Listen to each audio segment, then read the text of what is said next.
वो उसकी दूरी क्या हम नाप सकते हैं जहाँ पे वो इमेज प्लेन मिरर में बन रही है। तो ये शुरुआती तौर पे तो हमको सुन के लगा कि बड़ा आसान है। एक बीच में एक जवाब निकल के आया था जब हम इस पे बात कर रहे थे कि भाई प्लेन मिरर के सामने खड़े हो जाओ और ऐसे हाथ रख लो जितना हाथ का डिस्टेंस है उतने पीछे बन रही होगी। तो ये वाला तो बहुत पहले दिन जैसे ही सवाल मिला हमने ये एक्सरसाइज करना शुरू करा, फिर पता चला कि नहीं, वो पीछे वाली जो डिस्टेंस है वो हमारे ओरिजिनल स्केल जितना है या नहीं है, ये कंफ्यूजन था। तो फिर हमने उस वाले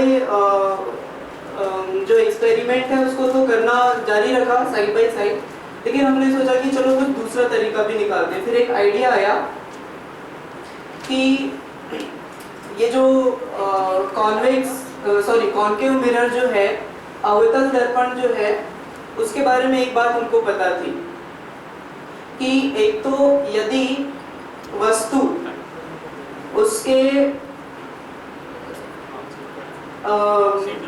सेंटर ऑफ कर्वेचर पर रखी हुई हो तो उस वस्तु की इमेज वहीं पर उल्टी बनती है और उसी साइज की बनती है। तो हमने इस वाली जो जानकारी हमको पता थी, इस जानकारी को आधार बनाते हुए ये कोशिश करी कि रेडियस ऑफ एक और चीज़ जो प्लेन मिरर के बारे में आप जानते होंगे कि लगभग एंगल ऑफ इंसिडेंस जो होता है, आपतन कोण जो होता है, वही उसका परावर्तन कोण I=R जिसको हम बोलते हैं, है ना। इस नियम का भी हमने फायदा उठाया और ये कोशिश करी कि ठीक है, ये जो ऑब्जेक्ट है, ये जो रियल ऑब्जेक्ट है जो कि अवतल दर्पण से जाके और फिर फिल्म पर, पर्दे पर, क्योंकि ये जो इमेज है वो वास्तविक इमेज बनती है अवतल दर्पण वाली जो इमेज है उसके सेंटर ऑफ कर्वेचर पे। तो हमने प्लेन मिरर में जो बन रही इमेज थी उसको अवतल दर्पण के लिए ऑब्जेक्ट बना दिया। ठीक है, अभी हम ये एक्सपेरिमेंट करेंगे तो पता चलेगा।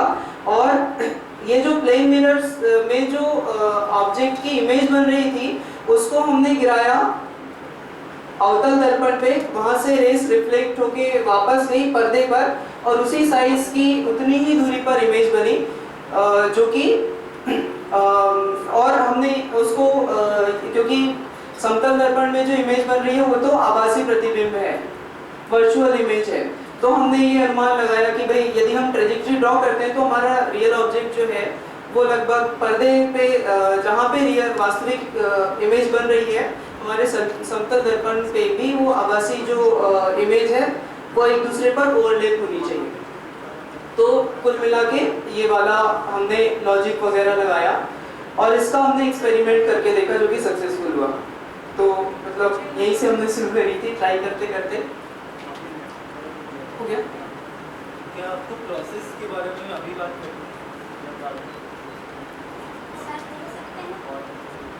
हाँ, प्रोसेस के बारे में कोई आई थिंक बहुत दिखाने के लिए लाइट करनी पड़ेगी।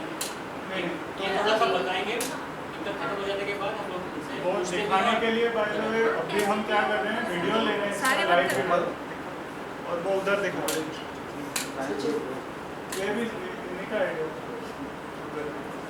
ओके, तो हमने ये सोचा कि आप लोगों को बारी बारी से ऑब्जर्व करने को बोले, है ना, वो भी कर सकते हैं, बाहर हम ये सेटअप लगा देंगे, लेकिन हमको ये पता था कि 10-15 मिनट का समय है और इसमें सभी लोग तो नहीं देख पाएंगे, तो हम अपनी आंख दिखा देते हैं सबके लिए। हमारा कैमरा जो है आप सभी को दिखा देगा प्रोजेक्टर पे, वो स्क्रीन में आप देख सकते हैं।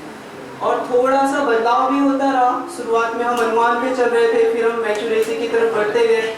हमने सोचा कि जितना हमारा ऑब्जेक्ट का साइज है उसको भी पर्दे पर उतनी हाइट पे यदि हम दिखा सकते हैं तो वो भी कोशिश करने की कोशिश करेंगे।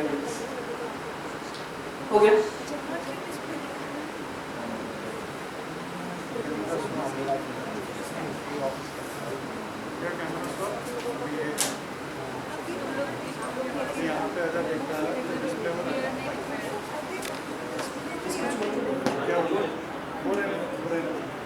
वहाँ पे दिख रहा है। हाँ, अभी क्या दिख रहा है? पहले इसका फोटो लें।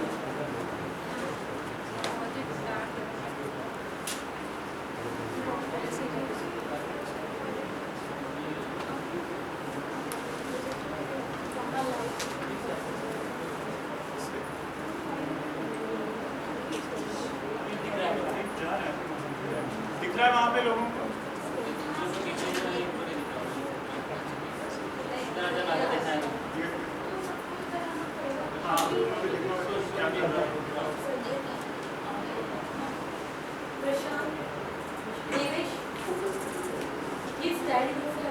हाँ यस